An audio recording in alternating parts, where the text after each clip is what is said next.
we're our own biggest critic, especially it's motivated by pop culture and social media where we're constantly comparing ourselves to others.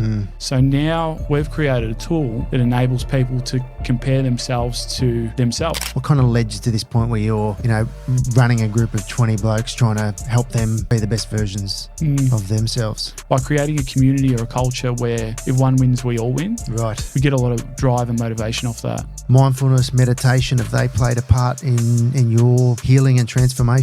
I heard a line, no man should walk alone. And I made an effort that I don't want any bloke to ever have to feel that way because I know how it felt with me. I've lived it. Separation, I ate that. Parental alienation, I drank that. Suicide from a sibling, I breathed that. Everything that I practice and I preach, I've lived. And it motivates my cause that I don't want no man to walk alone. I reverse engineered everything that I needed to do or that had worked for me, that had got me through this point. I reverse engineered and I turned it into a program. So I turned my curse or my burden into my blessing.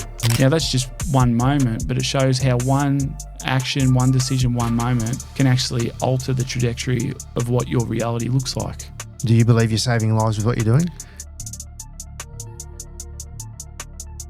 Alrighty, welcome to Wade Hobba. Welcome to the Mind Over Market podcast, mate. Thanks for having me. Absolute pleasure. And this is one I'm really looking forward to. This podcast is largely focused around property investment and I guess wealth creation in general. But I have a real passion for mental health, hence the name Mind Over Market. I particularly love the psychology of investing, which is what I do professionally.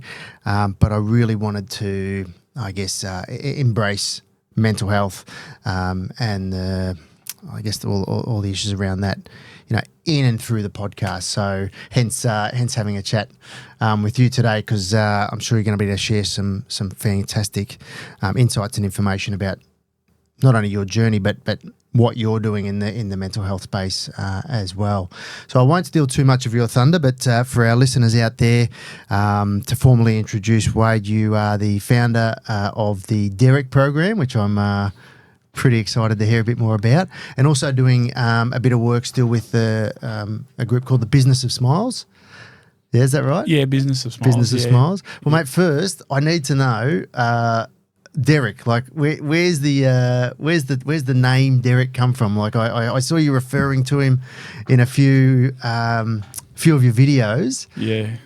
I think I know what it's about, but tell me a little bit about the origin of that name. So I had a small group of blokes, and we're all supporting each other navigate tricky moments in life. Yeah. So we all had unique experiences, and we sort of came together and had an informal support group. Mm-hmm. And then I started spitballing the idea of this alter ego. Yep.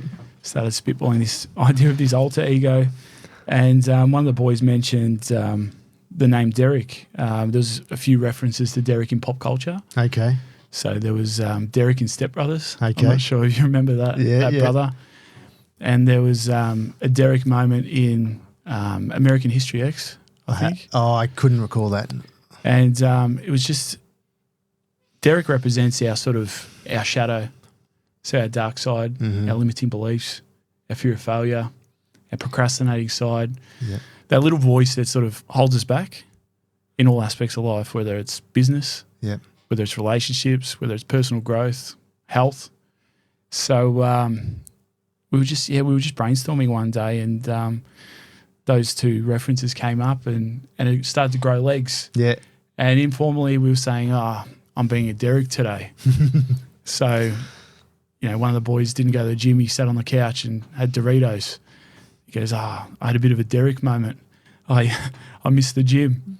And then one of the boys slept in on his alarm. He said, I had a Derek moment today. And it started really just growing legs and catching, and it became really catchy. Yeah, yeah. So it's evolved from there. Fantastic. Yeah. I think through psychology and counselling that there is a technique where they do, I guess, name that inner critic. Yeah. Is that did you sort of, were you aware of that, or is this just sort of come? So it's inspired partly from that, but it became a tool for us to call out someone's behaviour, not directly call you out as a person.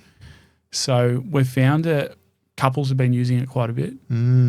So instead of saying, Shane, you're not doing the dishes, the house is a pigsty. The partner's been able to say, hey, you've been at Derek right now. And you're not targeting the person, you're targeting the behaviour. But you're able to do it in a light-hearted context. Yeah. And you don't feel like you're taking it as a backstab, you're taking it as a front stab. So interesting, mate. So I knew we were onto something when a good friend of mine, we were sort of spending a fair bit of time together, and his daughter was coming over, and she'd hear us. She was a teenage girl. I've never had much experience with teenage girls. I'm a boy dad. I'm not a girl dad. They're tricky to navigate, the young girls, and just being in our environment, she'd hear us talk about Derek while we were building it up, and so she started to pick up the concept of it really quickly. And then she came home one day after school, and one of her girlfriends was having a bit of a meltdown, boy issues. And she, unknowing to us, she'd explained what Derek was to her girlfriend prior. Yeah. And she called her girlfriend out, but she said, hey, Jasmine, for example, are you being a Derek right now? And instead of taking that as an insult, she started smiling. She said, look, I am being a Derek. And off they went, and they went to class. Mate, so when she came back to us and told me, look, this works, yeah, it blew my mind. I couldn't believe it. Yeah. So I thought, if it works with teenage girls, let's really start to push this. Yeah. And the momentum's been quite pivotal because we're our own biggest critic. And a lot of us sit in that. Especially it's motivated by pop culture and social media, where we're constantly comparing ourselves to others. So now we've created a tool that enables people to compare themselves to themselves, what their negative version looks like. Right. And by celebrating, if you beat Derek in all the small things, such as I didn't press snooze on my alarm, Derek would have done that. I got up and I started my day. Derek felt tired after work and he went to the fridge and reached for a beer. I felt tired after work, so I told my kids, let's go for a walk. So stacking up those small wins and beating our Derek puts us on a trajectory of better health, better success, better relationships. So now we're constantly competing against ourselves, not others. Fantastic. So it's been beautiful like that. That's magnificent. Yeah. Is that something that you are able to measure? Like, do you say about all those small wins? I'm curious to learn what the Derek program actually includes, or someone who enrolls or takes part in the Derek program, what resources you're using. Is that something that you've done where it's like sort of documented, or is it more just? So the growth is between you and you at the end of the day. So my job is to give the boys in the group the keys to the Ferrari and all the mechanics, but my job is not to tell them how to drive the Ferrari, if that makes sense. Yep. So one of the tools that we use is a big layer of accountability, self-reporting. So in the group, we've got an amazing group of men within our program, and we're constantly sharing our accountability. Yep. So we share our intention, and then when we notice someone starting to drop off, you've got 20 blokes that are calling you and touching base and saying, hey, what's an update? How are you going? Yeah. And another thing, we have a lot of groups still, we share our wins. So even our small wins, because by creating a community or a culture where if one wins, we all win. Right. We get a lot of drive and motivation off that. So, for example, I had a really big win the other day where there were a few blokes in the group that were going through a bit. I share my win, bang, it picks everyone up. Yeah.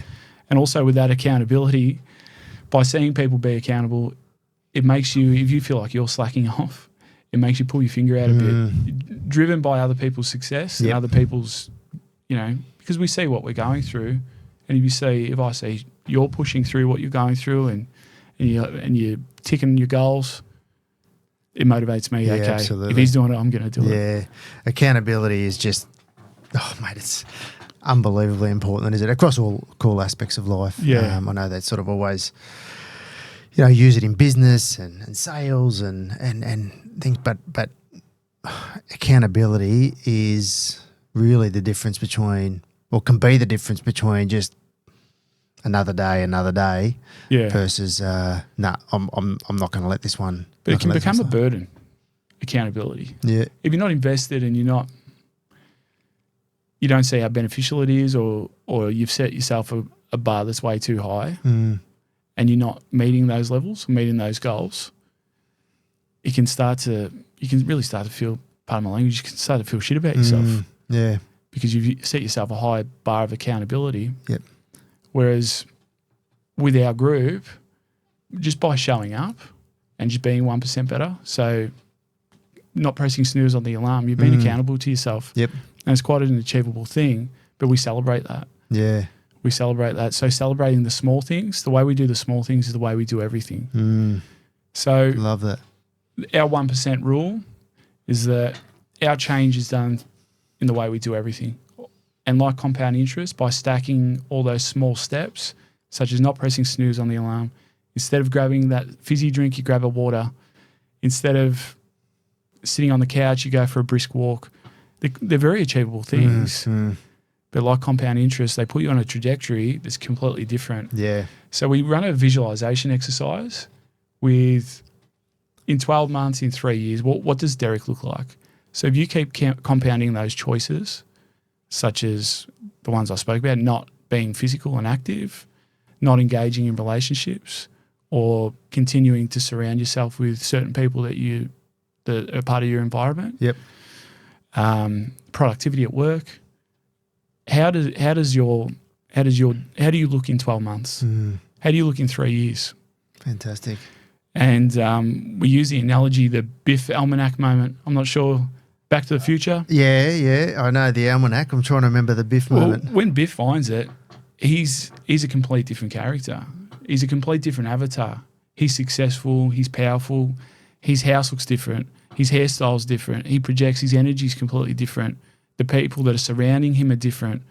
Now, that's just one moment, but it shows how one action, one decision, one moment can actually alter the trajectory of what your reality looks like.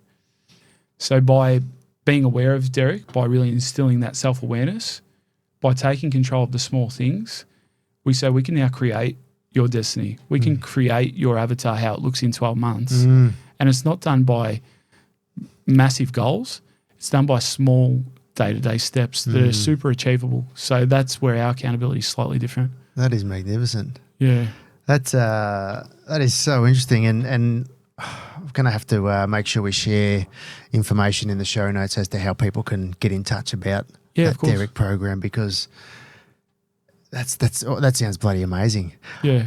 What's led you to this point? I know you sort of you shared that you've had a bit of some challenges along the way.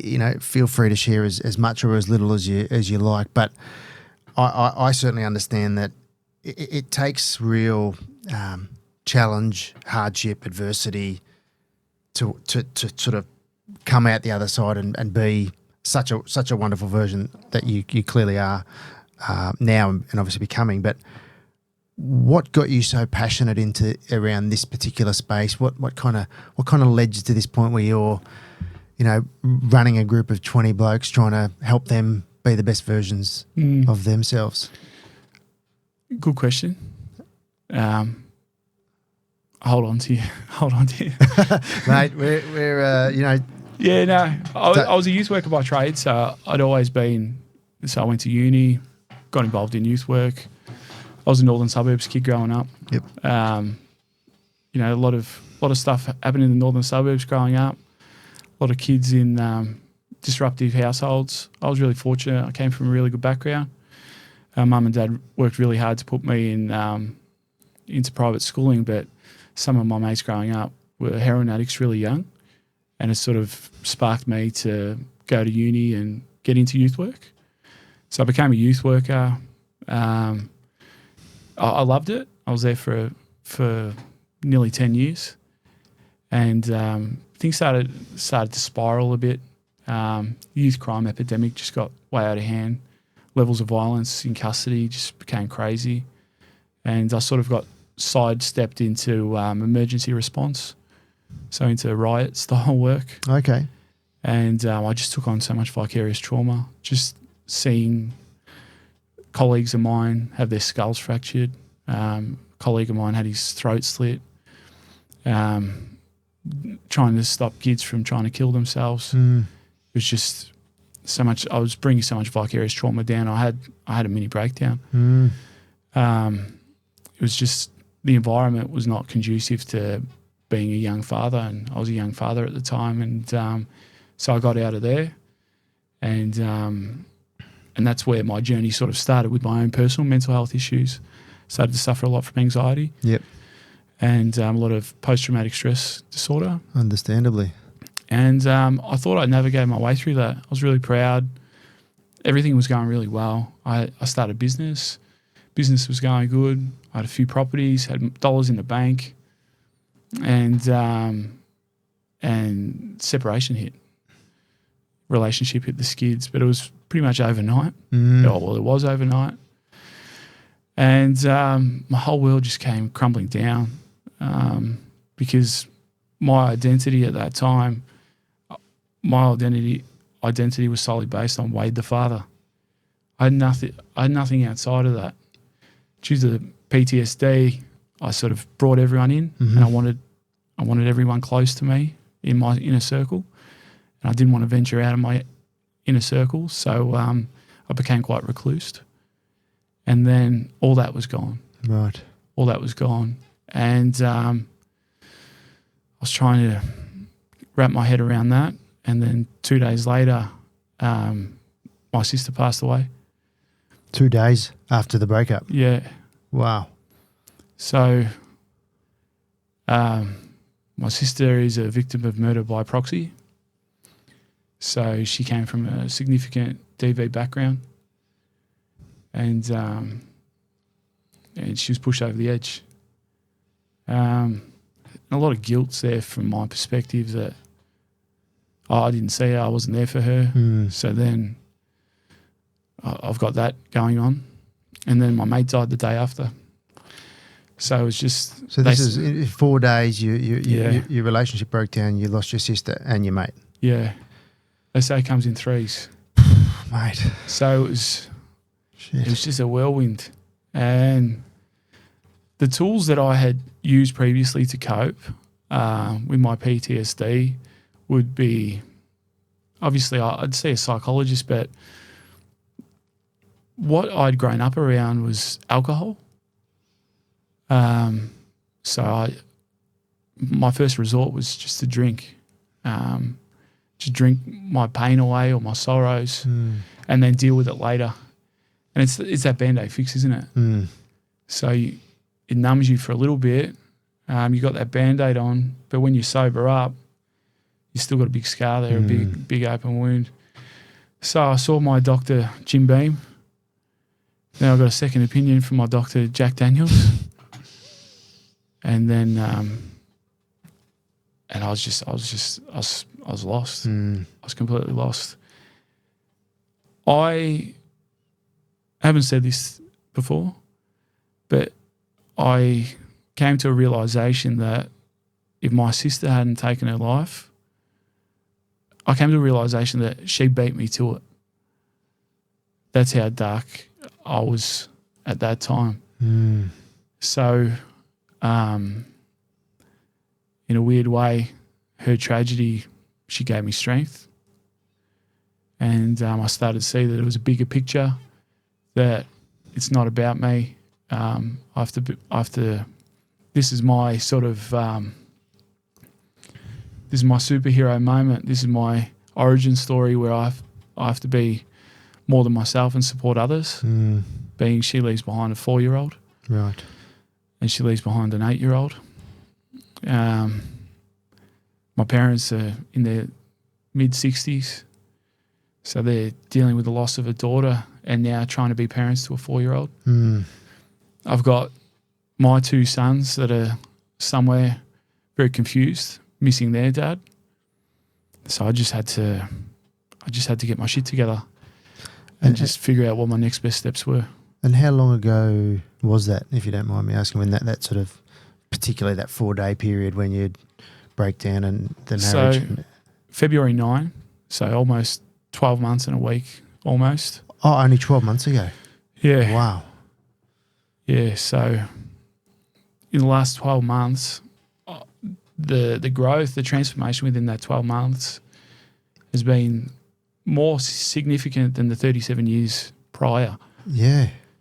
And it wasn't until I started to understand that the world happens for us, not to us. Once I started to understand that mentality, I started to look for the lessons in everything that was happening. I started to dig really deep, not necessarily seeking to understand, but just digesting it and sort of figuring out what the lessons are to be learnt there. Yeah, mate, that's unbelievable, really. I mean, any of those events would be tragic enough, but to be stacked up within a 72-hour period or thereabouts, like crockies. And I genuinely surprised that was only 12 months ago. To see you and the transformation you've obviously been able to make is incredible. You shared a video I saw on your social media about pain and how much of a teacher that is when we're young. Yeah. You know, when we're learning to walk, when we're learning to ride a bike, when we touch the hot stove, whatever it is. It was such an interesting point because as adults, as you said in the video, our instinct is to, I mean, no one goes out to deliberately hurt themselves, but I don't think enough people recognise that pain to go, hang on, what is this trying to teach me? Like it does with the children, Exactly. with the child. That must have been something you had to sort of lean into with everything you've just shared that you've had to deal with, I imagine. It became my motivator, became a fuel, and it's such a powerful fuel. They say energy can't be created nor destroyed.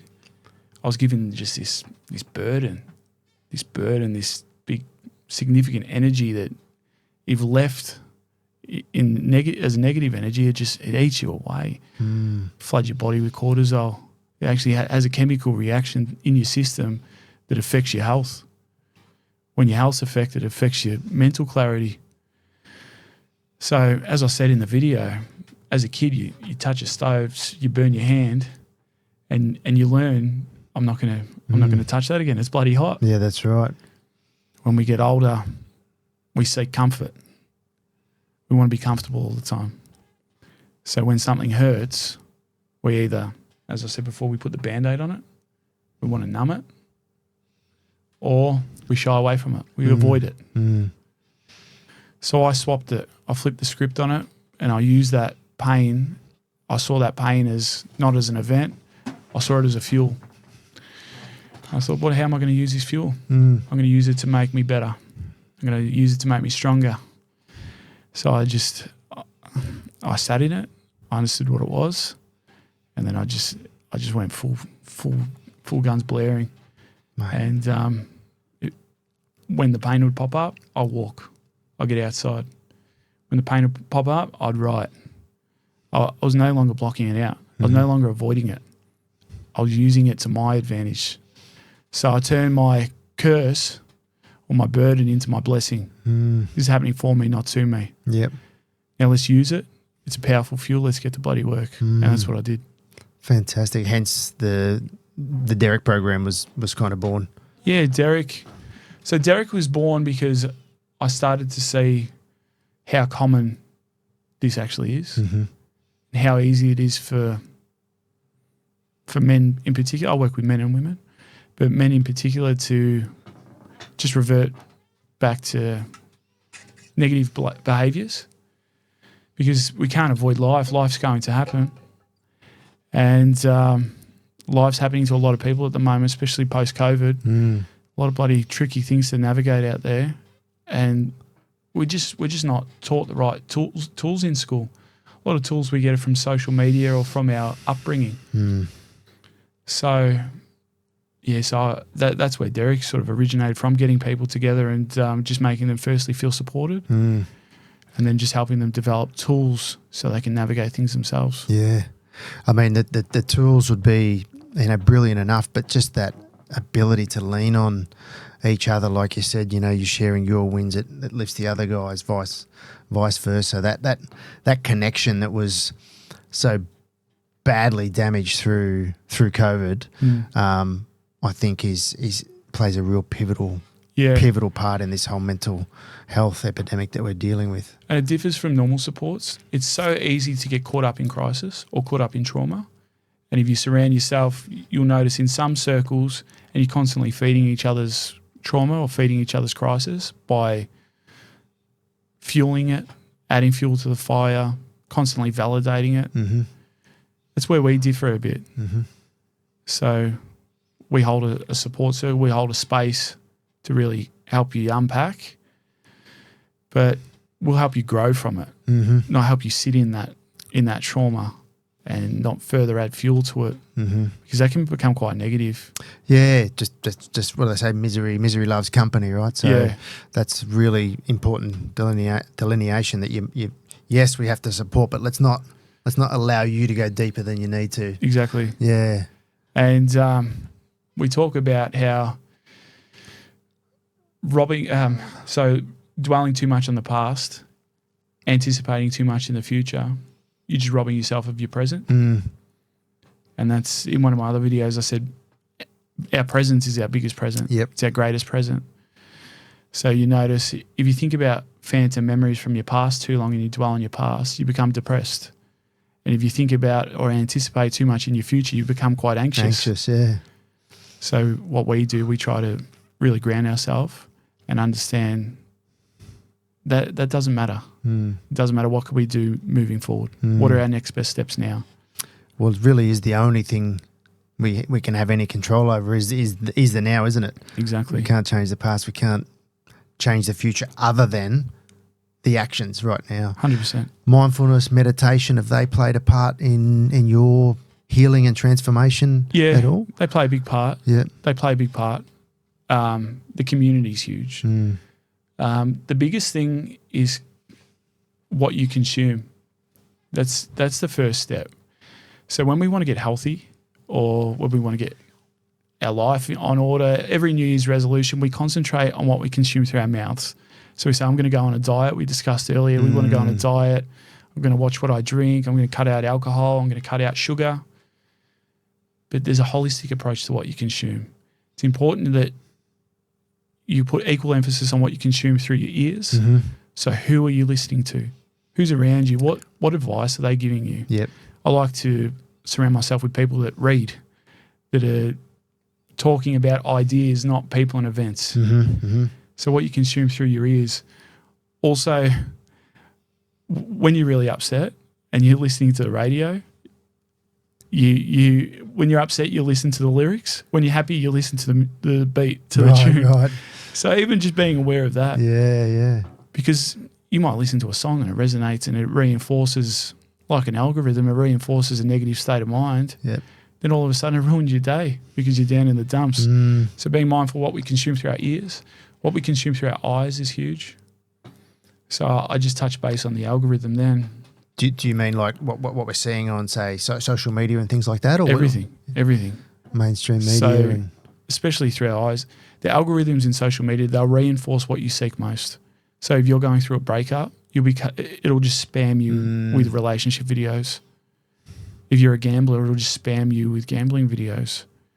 So being aware of that and being conscious of that, it's going to feed whatever state of mind that you're feeling in. Yeah. So consuming that through your eyes. You have a look at Married at First Sight. That's on at the moment. Consuming that through your eyes, if you're going through something, is that going to make you better? No. So we encourage our boys to get out in the open. Yeah. So I don't necessarily practice laying down mindfulness and meditation in a dark room. My mindfulness and meditation begins every morning.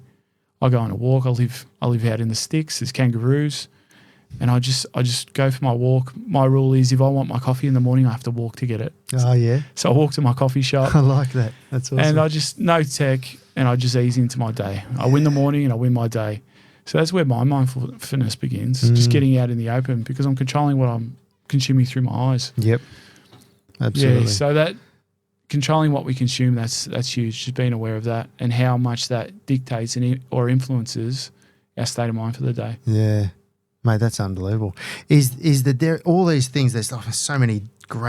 little tools and 1% things that you've already shared, but are they part of, like, is it an actual program? Yeah. The Derek program? We can say this is what the journey looks like, or is it kind of a bit more? No, so it's a program. So we catch up once a week. Yep. Okay, and there's a one-on-one element from my perspective, and then there's the group element, the group support element. So the framework that I run, it's called CLEAR. So if I take you back to the start of my journey, my next best steps, the path ahead was so foggy. So I took the boys for a walk in the water. We go down for a swim at Seaford Pier, and we splashed around, we thrashed around, we moved them fast, and all the sediment stirred up in the water. All right, you can't see 2 steps in front of you. But when we slowed everything down, we were able to walk and navigate. We could see our next best steps because the water became clear. So that's where CLEAR originates from. Right. So the C stands for connections. So we work on our connections, our relationships. The L is for our lifestyle, holistic approach, mind, body, and spirit. We become the fittest, healthiest versions of us that's ever existed. So that's mental fitness and physical fitness. The E is for exploration. So I'm a big advocate for adventure. So that's why that's incorporated in the program, because we live in this Groundhog Day. We go to work to pay for things that we don't necessarily need. We do a job that we don't want to do, and we come home and we're miserable. We haven't fulfilled it. We haven't lived with purpose. Yep. Or we haven't done things that work congruently in line with our purpose because we're not aware of our purpose. So we get a good grip of what winning the game of life actually looks like. And a big element of that is our adventure, our exploration. Fantastic. The A is for our attitude. So we work in our mindset, shifting from I have to pick the kids up from school to I get to pick the kids up from school mindset. Yeah, I love that. To, that's impossible, I could never do that, to I'm possible, I can do that. Yep. So we shift that mindset and fill it with gratitude and positivity. And the R's for routine. We get our routine in order. So our evening routine. We just become really structured. We become masters of our environment. Yeah. And we cultivate our environment to serve us. Mate. So that's why I say win the morning, win the day. That's our big one. That's amazing. Yeah. Where did all this come from? Like, is this all stuff you've just designed yourself, or is this something that you've learned from someone else or been taught? So all the IP originates from my experience. Yep. So, mate, that's unreal. After I had those 3 days, 12 months ago, I sat with my parents, and I saw the despair in my parents, and I saw that something has to happen here, and it has to start with me. My mum was she was a strong woman, and to see your mum and dad broken like that, I get a bit thing here. Yeah, no, that's totally fine, mate. I knew that it was now my sole purpose, the sole mission in my life, for my children, for my family, for my friends, that this was no longer about me, that I had to become a beacon, a pillar of support. I had to be stronger than everything around me so that they knew that they had me in their life and that they could come to me. So I went up to my investment property. I have an apartment, and I had a lock-in. I locked myself in there for a week, no technology, and I looked like Russell Crowe in A Beautiful Mind. I decked my whole place out, all my walls with butcher paper, and I wrote down, I just had a brain dump, and I started to work out what my next best steps were, what I needed to do to get me to a certain point, like to get me through this. And from there, I just kept every lesson that I went through, I'd write it down. Yep. Every thought that I had, I'd write it down.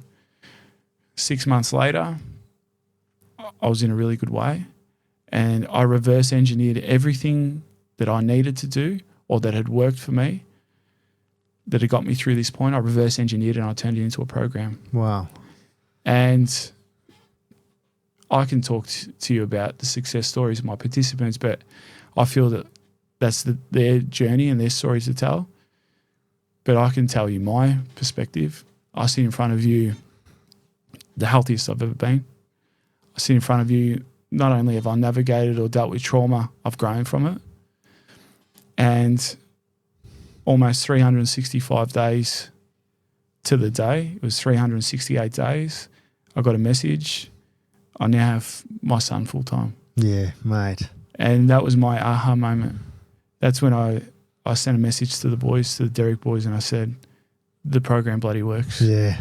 So I've lived it. That's magnificent. So that's why I can put my name to it That's and amazing. be proud of it. Yeah, you should be very bloody proud, mate. Gee whiz. I mean, I'm going back to a comment you made earlier about, you know, your sister maybe beat you to it. What an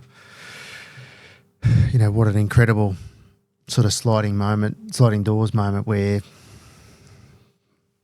maybe you're not here, but here you are. Oh, mate, but here you are, custody of your boy because of the person you've become, and now you're helping other men navigate through similar situations and probably saving lives. No, I think, no doubt. Do you believe you're saving lives with what you're doing? Yeah, and it all starts within. So what you just said, by me owning that comment that she beat me to it, by me owning it and being aware of it, I then say, hang on a minute, there's that many other blokes that are going through this. I'm not unique.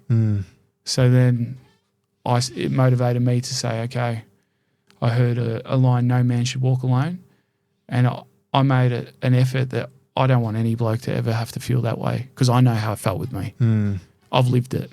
Everything that I practice or support in the program, I've lived. Disability, I've lived.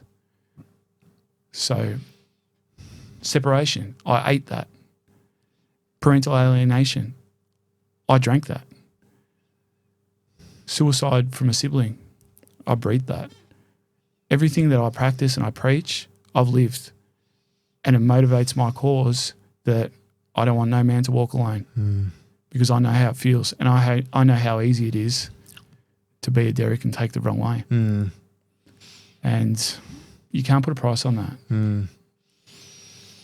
No, you definitely can't put a price on it. But you should absolutely be incredibly proud of what you've done and what you're doing. Where do you want Derek to go? Where this program? I mean, like, what's the vision? What's the sort of the next 12 months look like? So, ideally, I want to reach my audience as large as possible and create a support base for as many people as possible. I'm trying to work on a Derek HQ, which would be awesome. So at the moment, we're like an actual premises. You mean like a Derek HQ, which is at the moment we're all online, we're digital. It'd be awesome to have a HQ set up in each state, which is a physical presence where it combines functional fitness, so blokes can get their health in order. It combines community, so playing games of basketball as part of your physical fitness. It's got recovery, so hot and cold therapy. So on our Sundays, we go for a swim down at Seaford. Yep. So now I've learnt the benefits of our cold therapy. So being able to have a recovery area for the boys, just being able to have a hub where their meals are cooked, just a physical presence where you can just go and just actively work on not only your fitness, but all aspects of personal development to become the best version of you that's ever existed. So I've been working on that with a few of the boys. Fantastic. Because it's combining personal training with mindset training into one facility. And I come from a background of bodybuilding where I'd go to the gym, but imagine going to the gym and then being able to hang around and speak to blokes about mindfulness or mindset, or having on-site counsellors that can help you navigate whatever you're going through. Yep. So it's an environment that's conducive to you becoming the best version of you in all aspects. Fantastic. So that's where we're trying to head with Derek. Who do we need to collaborate with? Who do we need to sort of get you in front of to really put the afterburners on this whole Derek vision? Whoever it resonates with. So the demographic within Derek ranges from people that are going through really significant issues to people that are just wanting to win the game of life. But you can't go through life without copping a dint. So I'm sure whoever this resonates with would see in some way, shape or form that they contribute. And that might mean having an idea. Have you thought of this? It might mean jumping on another podcast so it can get another set of ears to my messaging. Another set of ears means that might be another bloke that I can save. Another set of ears might mean that that's a relationship I can stop from breaking down, which means that's another group of kids that can grow up in a household with their parents in a loving, happy environment. Mate, it's giving me goosebumps just thinking about that. I've got 2 very young children myself, 7 months today, and 3 years, and that certainly hit home, that idea of the impact of that. It's not just the relationship for the Mr. and Mrs., is it? It's the layers of generations that come after that. Exactly. So far out. That's amazing, mate. The Derek Hobba program is just absolutely amazing. I'd like to sort of expand now out into mental health more broadly. Obviously, we're dealing with an epidemic, really. I think in Australia here it's well over 3,000 deaths a year. What's that work out to? About nine a day by suicide. I feel like I've been in and around the mental health space for probably about 8 years now. And I feel like there's been so much work done, so much conversation, but it feels like we haven't even scratched the bloody surface. What can we do? Like what needs to change? How can we reverse this trend? How can we stop these numbers? That's a good question, but it's loaded in a sense. But I think we need to understand the why before we can fix the solution. So without understanding a problem, so if you're a plumber and there's a leak, without understanding where the leak's coming from, you can't necessarily fix it. And I think without me projecting, this is just from my perspective, I could be right or wrong, but I think a large element of it is cultural. So I grew up northern suburbs boy. I'd go to a barbecue, surface level conversation. You have a beer. What are the footy scores? How's your footy team been? How's work? Surface level conversation. Not having environments where we actually deep dive and understand what's going on with each other. Just that cultural, it'll be all right, mate. We're not feeling safe to really converse. I think that's a big element. And our worth, our value is a big one as well. A lot of a man's worth is them as a provider or them in the workplace. When I think that we need to understand how valuable we are just for the man that you are. Everywhere I go, one of the first questions someone asks is, what do you do for a living? There's such an attachment with how valuable we are based on our employment status. Yep. When we find that inner source of us that we're actually a valuable human, I think that's important. I think that once again in culture, a mentor of mine, Scott Carson, who did an exercise with me, and he spoke about how men are perceived or projected in popular culture. So we'll brainstorm here. So the male or the father in sitcoms, give me some sitcoms. So The Simpsons, Everybody Loves Raymond, Family Guy, Married with Children. Yeah, that's what I was going to say, Married with Children. How is the male projected or perceived in all those sitcoms? Yeah, well, in every one, it's the male's off working and the mum's at home. And he's overweight. He's lazy. Yeah, true. He's inadequate. He's dopey. Yep. He's not intelligent. Yeah, I've never really thought about that. This is all being pushed in our psyche. We grow up knowing that these are our role model male stereotypes. That's so interesting. So they're our stereotypes that are being influenced from such a young age does that then affect how we perceive and how we value our men? Mm.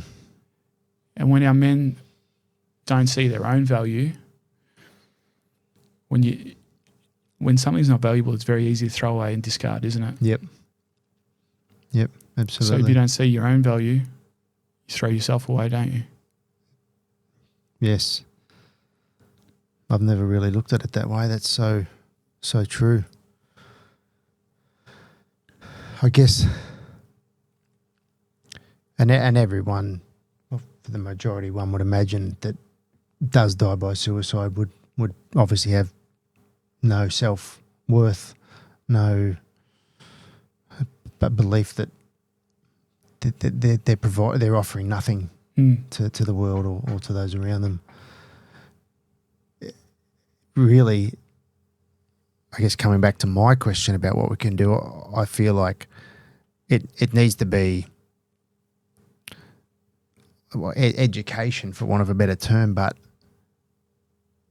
trying to teach people that our self-worth isn't based on how much money we make, what job we have, what assets we might hold, what car we drive, all of those things.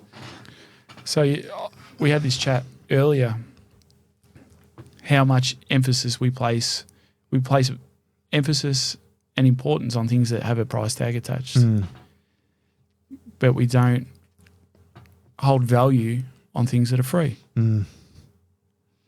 Our self-worth, how can you put a price on that if you're not even aware of it to begin with? We take for granted our nuclear family that lives under our roof. So I said, you'll use an iPad babysitter, or you'll doom scroll, or you'll tell the kids, just go and play in the backyard. Your health, for example, because there's no value attached, our ability to breathe is free, so we vape. Our ability to walk is free, so we don't move. We sit on the couch. It's not until I lost everything I gained it all. And what I gained was perspective. I had such little value on what was free because there was no price tag attached. And there's no price tag attached until there is. Yeah. So we speak within Derek about, like what you were saying about materialistic things. We all know about return on investment, ROI. So we focus a lot on our ROIs. But with Derek, we flip the switch and we focus on our COIs, our cost of inaction. So by not getting up and doing this, what's your cost of inaction? By not being a present father and having date night with your partner once a week and having an open conduit of communication, not practicing active listening. Instead of hearing someone, you're actually listening to them, okay? Talking to each other about what your needs are, what your values are, what your non-negotiables are within a relationship. By doing all that stuff, if you don't do it, the cost of inaction, you lose your relationships, you lose your health, you lose your mobility, and then splitting up, you'll lose your assets. Yeah. That's such a great way of flipping the script on it, the cost of inaction. Yeah.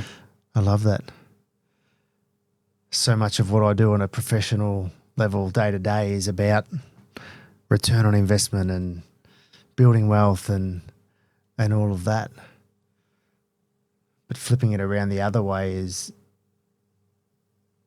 because they say people are more driven by avoiding pain than seeking pleasure.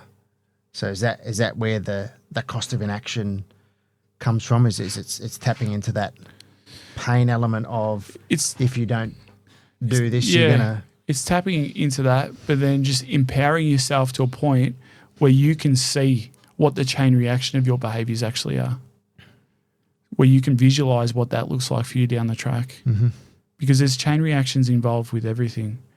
So I took the boys for a walk. A couple of the Derek boys that were new to the program, I took them for a walk. We got up bright and early because I wanted to instill in them their morning routine, win the morning, win the day.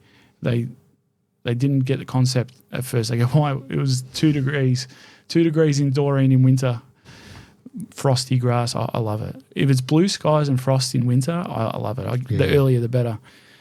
I said, what would your Derek be doing right now? And they said, oh, he's pressing snooze.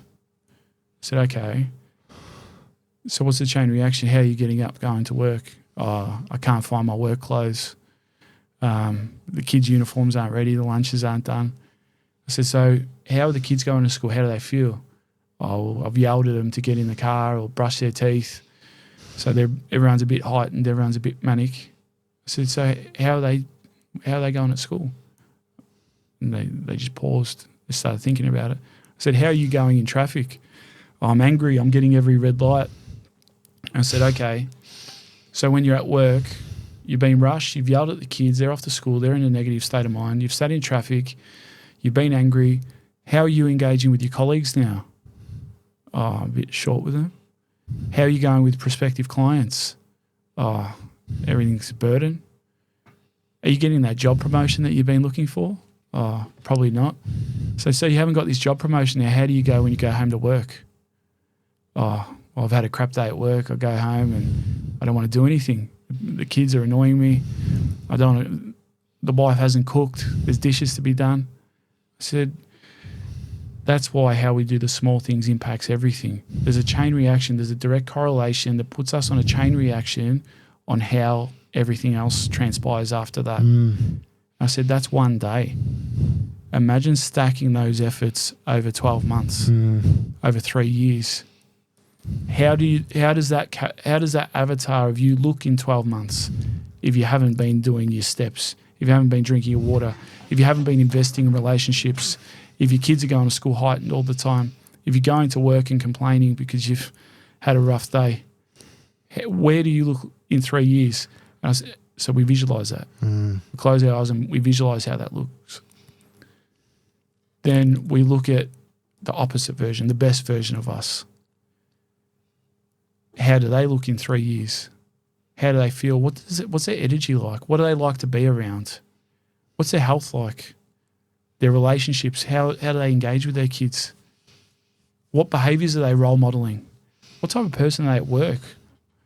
Which is a direct reflection of that. What does their bank account look like? Yeah. And we start to visually see how each small decision compounds, like compound interest, I'll say it again, compounds into a complete different reality. And then by understanding that, we can then craft our reality and become masters of it because we're consciously putting in small efforts, not overwhelming efforts, small efforts to put us on a complete different trajectory.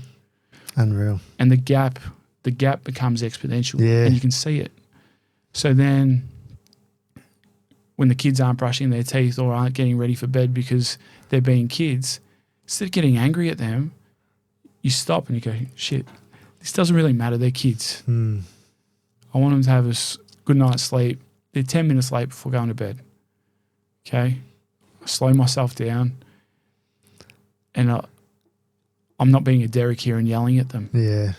Because we get so worked up over trivial things. Mate, I can relate. As I said, I've got a 7-month-old and a daughter and a 3-year-old boy, and he is the best kid ever, but geez, he knows how to push my buttons. But yeah. I'm just sitting here thinking the different times of the day and the different events where I'm being a Derek. Yeah. And it's about being kind to yourself as well. And this is another beautiful element. We live in such a microwave society where we want instant results. You go to the gym, for example. You look at yourself in the mirror. You've been going to the gym for 2 months. You go to the gym. You look in the mirror or you're looking around at other people and you haven't got the results you want. You go, oh, what's the point? What's the point? I'm doing all this hard work. What's the point? But this is where Derek is a great tool as well. You stop. You say, what's Derek doing right now? Derek's at home doing nothing. He's sitting on the couch watching Netflix. So bang, you're already better than what the opposite version of you is. So you're already winning. And then just by trusting the process, you make it inevitable that you'll become the best version of you. Fantastic. Love it.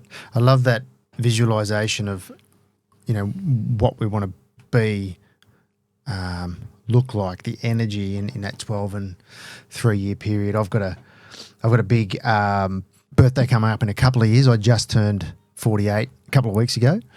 So I've got the big 5-0 coming up in just 2 years' time, and I've set some pretty sort of lofty targets for what I want to achieve and what I will achieve by that.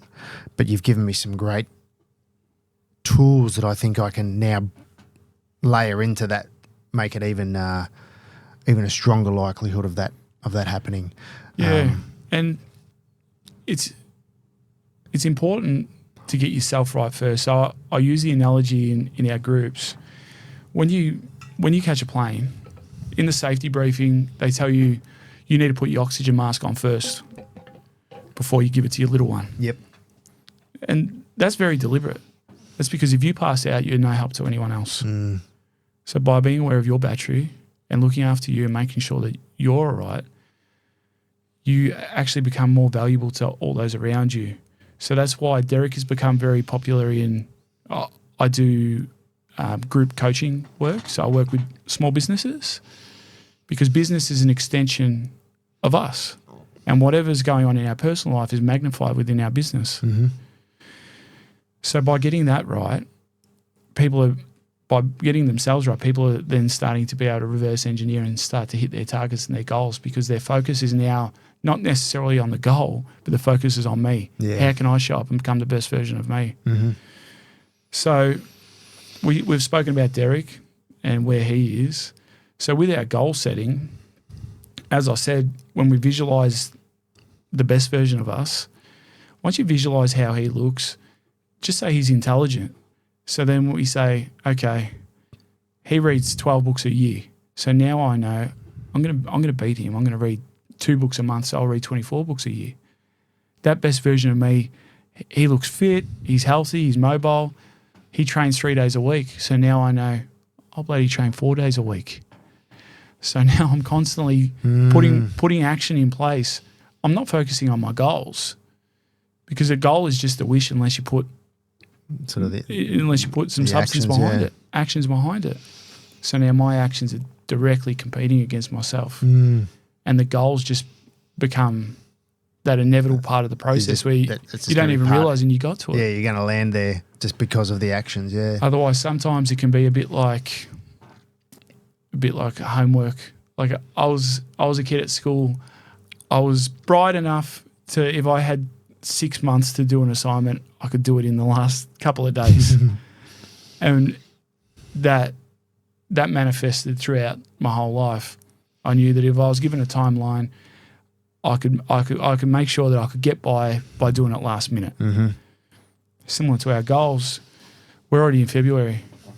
How quick did that sneak up on us? And we're closer to the end of February than the start of it, aren't we? So we get to our New Year's resolution, soon it'll be New Year's, and we're looking at doing it last minute. Yep. So that's why when we compete against that, we're putting deliberate things in place and we're just competing against ourselves.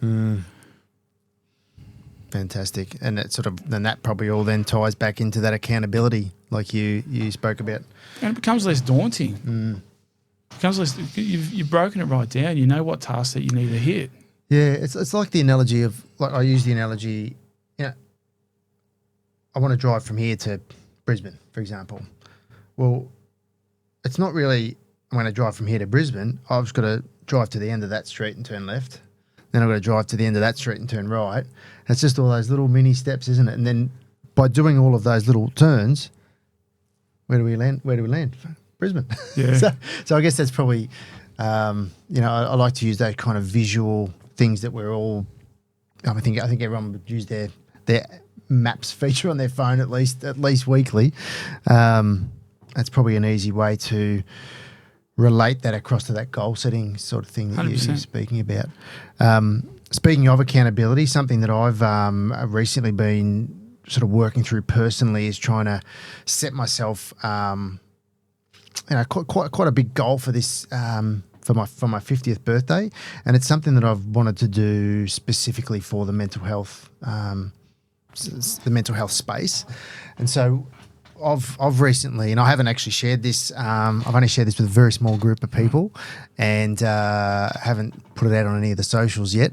Maybe by the time the podcast goes live, it might be on the socials. But I've partnered with Lifeline here in Geelong, and I've pledged to donate $50,000 to support their mental health trainers and support lines, crisis line, and things like that.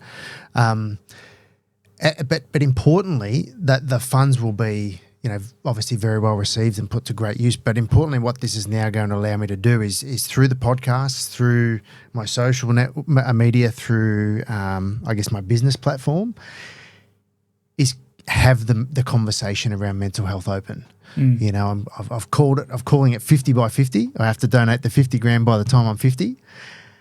And what I'm most excited about that is that I'm going to be able to have a conversation about mental health every single day, which is going to have I'm hoping will have a huge ripple effect through the community where, you spoke about that, the self-worth.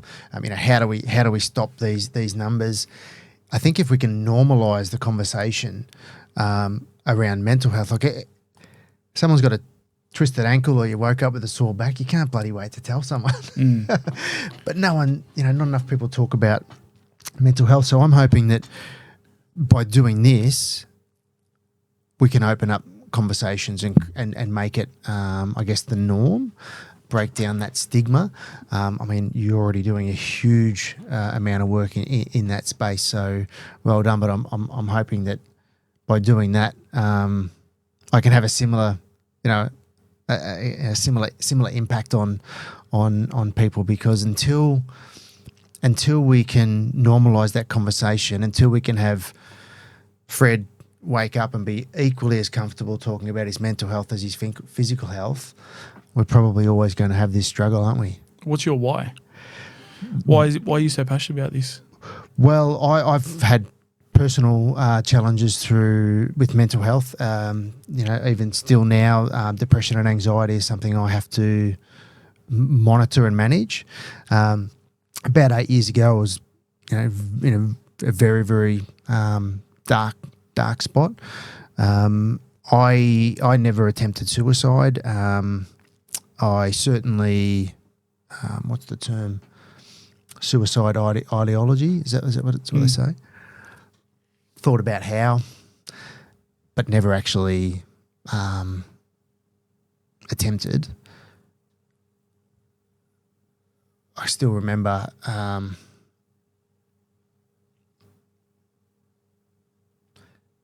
it's not something I have shared. But hey, this is all about helping others and trying to break down this stigma. But I can still remember driving home from my sister's one day with my wife and then roughly 10-month-old son in the car, asleep, both of them asleep, and we're driving between Bacchus Marsh and Lara. Single lane highway, surrounded by trees, and I remember driving along and working out which tree would be the best one to drive into.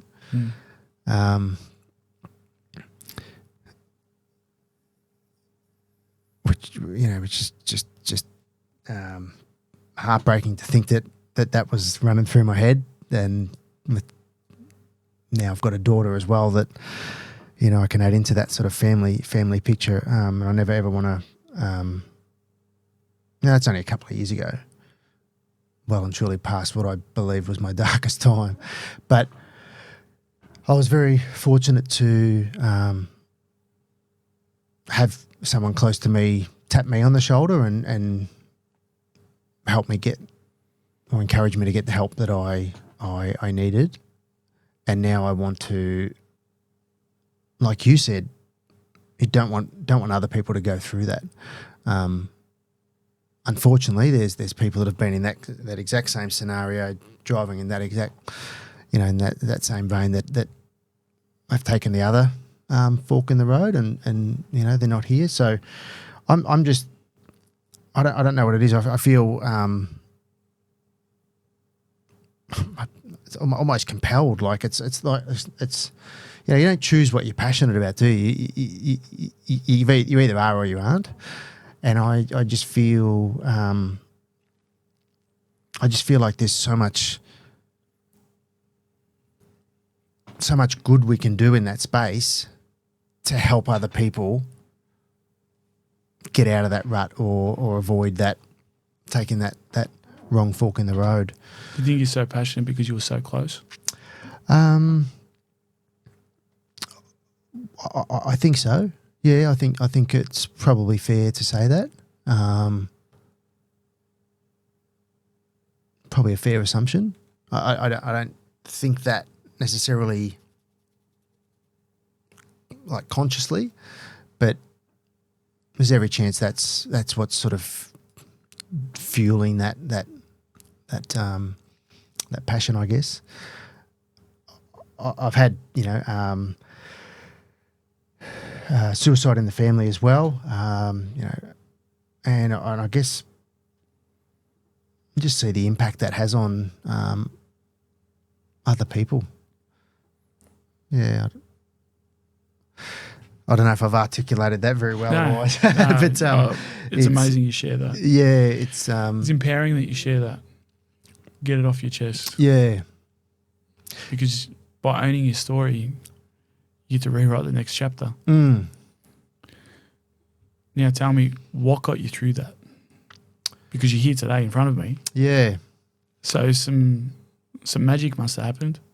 Well, in the first instance, it was actually a mate that pulled me up. I had no idea anything was wrong. This is about 8-9 years ago, thereabouts. I used to play sport. I was captain, coach, playing at the highest league in Melbourne, and you know, as the captain, coach in any sport, you kind of you got to be on. You got to be the sort of the leader, the giving the boys the talk, all that sort of stuff. And I knew I was feeling shit house, and what was happening was, and I didn't realise at the time, but because I was feeling so shit, I'd get around the corner from the club, rocking up for either game day or training. I'd have to switch the game face on, switch the mask on, walking in, and without realising I was overcompensating, trying to hide it, and just coming across I was just trying to be brave, but I was coming across very arrogant, very, very blunt, very rude, trying to be funny, trying to be sarcastic, but all I was doing was pissing people off, offending them without realising.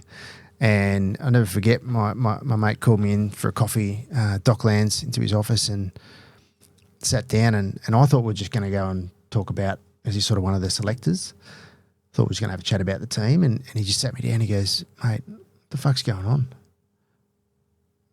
"What do you mean?" And he goes, "Mate, all these people who are your closest mates, they don't want to be in the same room as you." Mm. Here I am thinking, they're all kind of like not looking up to me, but you're the captain, we're all mates. That people I've been mates with for 10, 15 years don't even want to look you in the eye. And when he said that, I just burst into tears. It all just came to the realisation that fuck, there's actually something serious going on here. And I didn't know. I just knew I was. It's just like, speak about that compounding effect. It's just that little bit deeper each day, and it was obviously a lot worse than I thought. And that now, when I'm talking to people about mental health, and I speak about when we put that mask on, looking back, I can see that every single time we put the mask on, and then we go home and we take it off, get that little bit deeper. Every time that mask goes on and off, it just gets a bit deeper. Mm. And in that moment, I realised, shit, there's something serious going on. That was midweek. That Saturday, called the all the team into a meeting, told them how I was feeling and what was going on. And blokes that I didn't even realise hadn't given me the time of day, hadn't looked me in the eye for 6 months, were coming up and giving me a hug and looking me in the eye and saying, you know, well done, and mate, it was just unbelievable. And since then, I've done a lot of work with a psychologist, and I still catch up with the same psychologist. And I've just been really trying to help other people take some action before you sort of get to those depths. So yeah, it's been I don't know.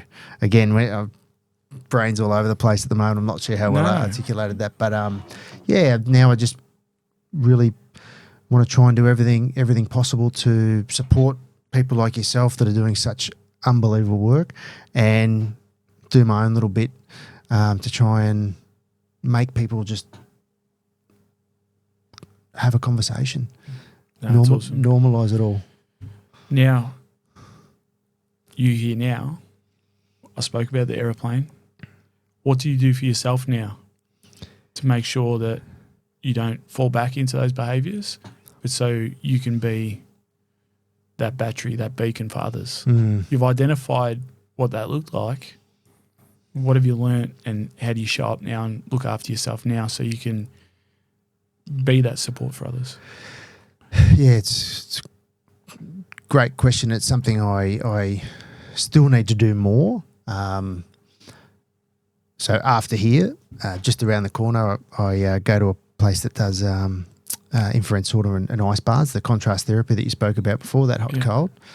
So heading around for an ice bath, which I've been trying to do a bit more frequently.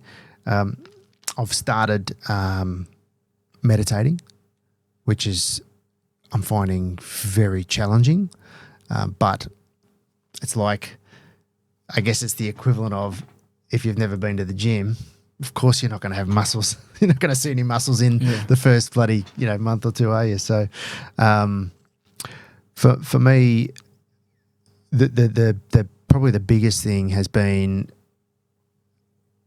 getting to the beach, whether I'm swimming or whether I'm just looking at it. Try and even if it's just on the way home after work, try and slip down the beach and just try and have that time for just me. But it's a really good reminder that oxygen mask situation is that I've got, 2 young children and a wife that I need to be, and, parents that as well. Like, it's not just the immediate inside my house, but it's so important getting outdoors, isn't it? That's why I say the exploration or adventure, because I'm not sure if it's from COVID, but when things start to happen or don't go our way, we just become that recluse. It's so comfortable just staying at home. Yep. The phone will ring, it'll be a mate, and you just let it go through to voicemail. You don't contact anyone. But I love that you identified it, that it's a practice that you do. You're aware of that. You get outside and you just reset down the beach. It's free. Yep. Doesn't cost anything. So with the Derek program, with those 5 steps of clear, an example of going to the beach. So you go to the beach, so that's your exploration. You take your kids or a partner with you, right? So that's your connection. You work on that contrast therapy, a cold water swim, or you're going for your walk and getting your steps up in the water and having a swim. That's your lifestyle, so your health. You're grounding yourself. You've been being mindful. So that's your attitude, because you're showing gratitude. And then it becomes contagious. You're like, oh, I'm going to book this. We'll do this again next week. So then you've scheduled another one. So that's your routine. Yep. So something as small as going to the beach, for example, when you plan it and you change it from going to the beach to let's have an adventure, something magical happens. Something magical happens. So when I take my kids to the park, instead of saying let's go to the park, I say let's go to adventure. We'll go to adventure on the park. So something magical happens, and it can be semantics, it can be whatever.